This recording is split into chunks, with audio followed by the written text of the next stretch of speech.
क्या एक पुजारी पतलून और जैकेट की तरह अंतर्राष्ट्रीय पोशाक का इस्तेमाल कर सकता है? तेजी से काम करने की गति से मेल खाने के लिए और ठंडी के मौसम में पतलून और जैकेट उपयुक्त है।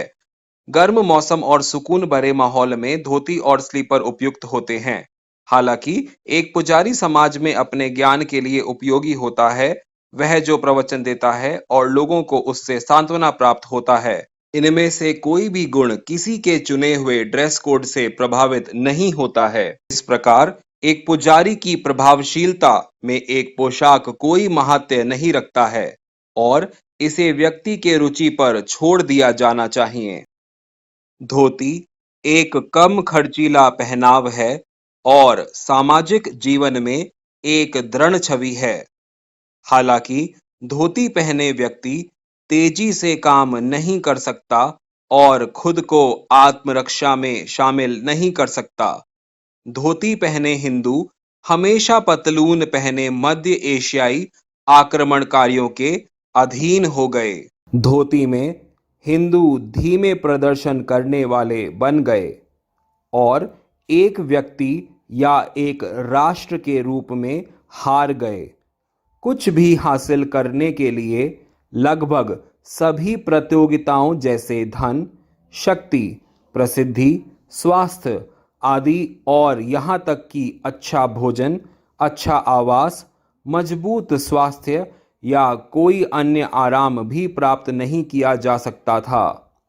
हिंदुओं ने अपने लिए कोकून बनाया और एक ऐसे क्षेत्र में एक छद्र गौरव विकसित किया जहां कोई प्रतिस्पर्धा नहीं करेगा, यानी लगभग ना भोजन, ना आराम, ना धन आदि के साथ रहना।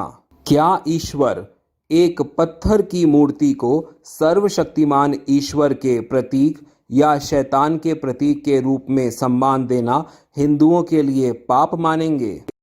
यह एक दृश्य नहीं है, बल्कि एक पत्थर की मूर्ति या चित्र को ईश्वर के प्रतीक या शैतान के प्रतीक के रूप में चित्रित करना अनावश्यक है।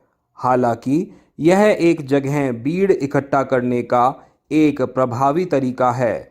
सभी धर्मों के प्रचारक लोगों को एक साथ लाने के लिए किसी न किसी रूप में इस पद्धति का उपयोग करते हैं। कुछ पंथ के अनुयायी ईश्वर की अवधारणा के प्रति सम्मान दिखाने के लिए मूर्ति, संरचना, पुस्तकों आदि के प्रतीक का उपयोग करते हैं और अन्य लोग शैतान की अवधारणा के प्रति अनादर दिखाने के लिए पत्थर के स्तंभ के प्रतीक का उपयोग करते हैं। हालांकि महान ईश्वर के लिए किसी भी तरह से प्रभावित होने के लिए ये बहुत तुच्छ है। ईर्ष्या को कैसे नियंत्रित करें? वरदान कैसे मांगें? एक धनवान व्यक्ति को ईश्वर की कृपा का न्याय करने और ईर्ष्या को त्यागने के लिए एक कम धनी व्यक्ति की और एक गरीब को एक गरीब व्यक्ति की ओर देखना चाहिए। आप जो अच्छा सोचते हैं उसके लिए ईश्वर से वरदान की प्रार्थना ना करें। आप ईश्वर के ऊपर फल की चिंता छोड़कर प्रार्थना करें। ज्ञान की खोज का परिणाम क्या है?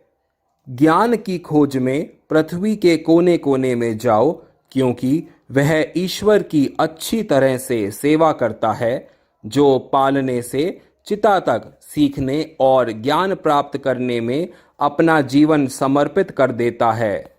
ईश्वर को जानने के लिए स्वयं को जानो। ज्ञान प्राप्त करना प्रत्येक धर्म में निष्ठा रखने वाला व्यक्ति, पुरुष या महिला पर एक कर्तव्य है। ज्ञान प्राप्त करें, क्योंकि यह अपने मालिक को सही गलत में अंतर करने में सक्षम बनाता है और स्वर्ग और पृथ्वी के लिए सही दिशा चुनने में मदद भी करता है। धन का संचय व्यक्ति को असभ्य और अभिमानी बनाता है। क्या धन संचय के पीछे भागना पाप है? भौतिकवादी दुनिया में व्यस्क जीवन में कैसे व्यवहार करना चाहिए? ईश्वर के राज्य में सभी कार्यों को उन उद्देश्यों से आंका जाता है जो उन्हें प्रेरित करते हैं। अभिमानी ईश्वर के राज्य में प्रवेश नहीं करेगा और ना ही बेईमान व्यक्ति। ईश्वर के लिए धर्म में निष्ठा रखने वाला व्यक्ति एक संतुष्ट मन में समृद्ध होता है जो सांसारिक वस्तुओं की प्रचुरता से नहीं मिलता है। कमल के पत्ते पर पानी की एक बूंद की तरह दुनिया में रहो। दौलत पैदा करो लेकिन उससे आसक्त मत हो, क्योंकि ईश्वर ने तुम्हें दुनिया को अमीर बनाने के लिए भेजा है। आप पर जो भी विपदा आ सकती है वह आपके कर्म के कारण हुई है। उनकी क्षमा के लिए प्रार्थना करें। क्या किसी मंदिर का प्रधान पुजारी बनने के लिए पुजारी के लिए ब्रह्मचर्य जरूरी है? नहीं, ब्रह्मचर्य आवश्यक नहीं है।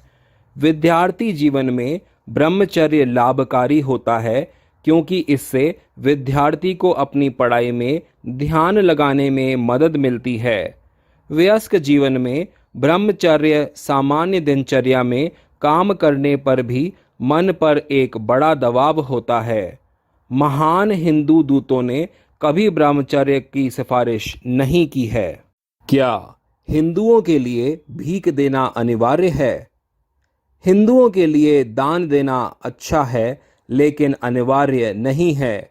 धार्मिक दर्शन केवल वर्तमान आर्थिक परिस्थितियों के लिए नहीं है, यह अनंत काल के लिए हैं।